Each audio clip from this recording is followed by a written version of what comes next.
और आइए अब आगे बढ़ेंगे। देहरादून से खबर है जहां सहस्त्रधारा में देर रात बादल फटा।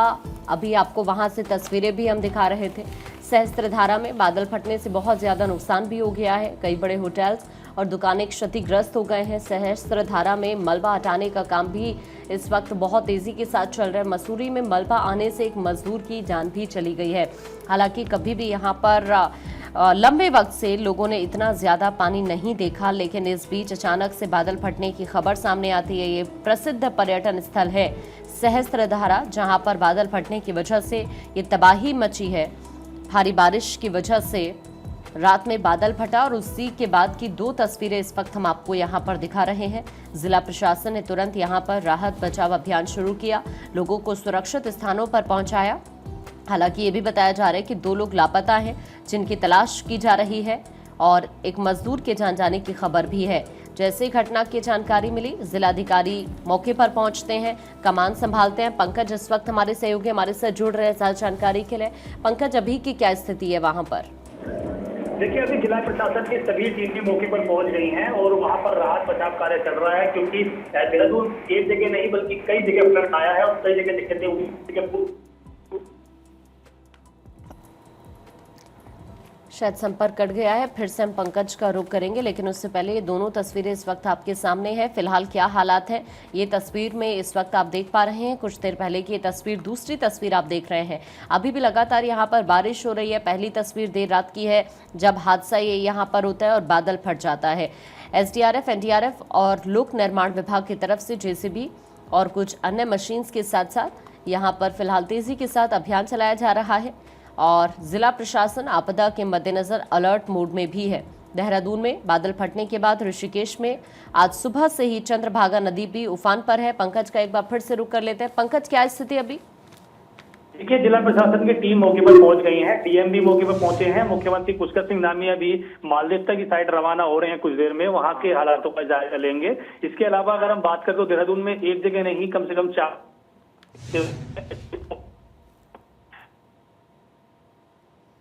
नुकसान है। ठीक है, चूंकि पंकज की आवाज़ हम तक नहीं आ पा रही भारी बारिश की वजह से, वहाँ पर स्थिति बहुत ज़्यादा खराब है। नेटवर्क में भी काफ़ी ज़्यादा इशू यहाँ पर हो रहे हैं और कुछ तस्वीरें दिखा देते हैं आपको, क्योंकि देहरादून से अगर हम बात करें, तमसा नदी, वहाँ का जलस्तर लगातार बढ़ रहा है, लोगों की परेशानी बढ़ रही है। आप देखिए तस्वीरों में देख पाएंगे जो मंदिर है वो पूरे तरीके से यहाँ पर डूब चुका है।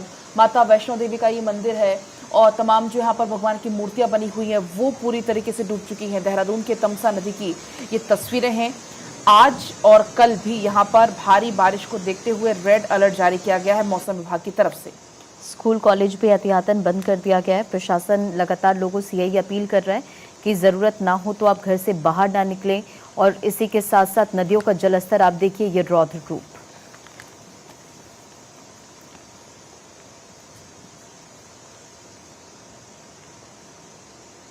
तो देखिए, तमसा नदी की तस्वीरों को इस वक्त आप देख रहे हैं। तमसा नदी किस तरह से उफान पर है वो आप देख पा रहे हैं इन तस्वीरों में। मंदिर जो यहाँ पर बने हुए हैं वो आधे से ज़्यादा उनका हिस्सा डूब चुका है। जो भी वहाँ पर आपको निर्माण नज़र आ रहा है वो आप देखेंगे किस तरीके से सब डूबा हुआ नज़र आ रहा है और पानी का फ्लो कितना ज़्यादा है। ये देखिए, लोगों के जो यहाँ पर रेस्टोरेंट है, जो घर मकान है, गाड़ियाँ हैं, सब कुछ आपको दिखेगा कि किस तरह से पानी का जो बहाव है उससे प्रभावित नज़र आ रहा है। यहाँ पर देखिए जो फैमिली रेस्टोरेंट्स है वहाँ पर किस तरह से तेज़ बहाव में पानी इस वक्त नज़र आ रहा है। ज़ाहिर तौर पर लोगों की ज़िंदगी इस वक्त बहुत ज़्यादा प्रभावित है इस जल स्तर से, पानी के तेज़ बहाव से।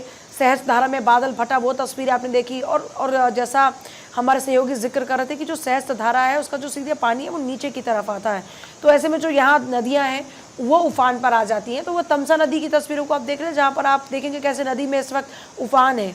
वहीं ऋषिकेश की बात करते हैं, वहाँ पर भी तस्वीर वैसी ही है चंद्रभागा नदी की।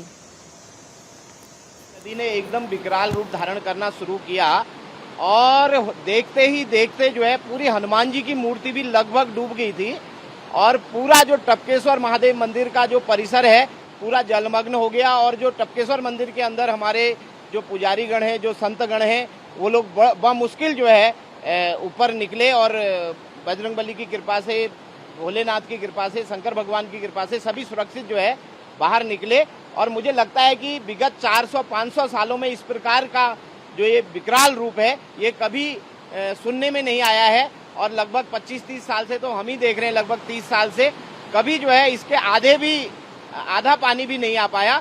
तो इस बार जो है बादल फटने से बहुत ही विकराल स्थिति है। तो ये आपने सुना, अभी यहाँ पर वहाँ के जो लोग हैं वो ये बात का जिक्र भी कर रहे हैं कि स्थिति अभी वहाँ पर बहुत ज़्यादा गंभीर बनी हुई है। आप देख पाएंगे ये जो हनुमान जी की मूर्ति है या फिर ये जो मंदिर है वो पूरे तरीके से आपको डूबे हुए नजर आ जाएंगे। और आप बहाव देखिए कितना ज़्यादा तेज़ है, पानी की जो धार है वो बहुत ज़्यादा तेज़ है।